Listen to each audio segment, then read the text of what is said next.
So let's have a look at how I can find the midpoint between 2 points. So I've got these 2 points and I want to find what's halfway between those 2 points. So I've got this nice handy line here. Now what I could do is draw a line across and make a right angled triangle similar to what I might do if I was looking for the distance between the 2 points. Now from here I could just use some counting. So I could just count across 1, 2, 3 to here, and that's because this line is 6. So halfway is obviously 3, and then I could just count up until I got to here. So again, I just counted across 3 and then went up. Whoa, there's my midpoint. 7, 5 is my midpoint. Now that's fine if I've got a coordinate grid and my numbers are quite small, but if I haven't, what do I do? Well, I take this x number here, 10, I take this x number here, 4, and I just add them together. And then I divide it by 2. So that's 14 divided by 2, that's 7, and that's for the x coordinate.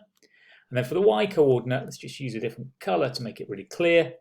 I've got 13 and -3. I'm going to add those together again. So 13 add that -3 that I've got, which gives me 10. Again, I divide by 2, and that gives me the 5. So that's where I've got that from.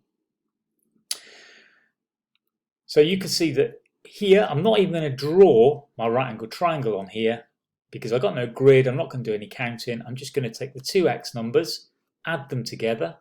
So if I do 12 add -3, it will give me 9. And I'm going to halve that by dividing by 2. So it gives me 4.5. And that's my x number. And now my y number, let's just check where I got those from. Now my y number is the 1 and the 9. I'm just going to add those together. So it's not at any kind of order. 1 and 9 divided by 2. And that equals 10 divided by 2, which is 5.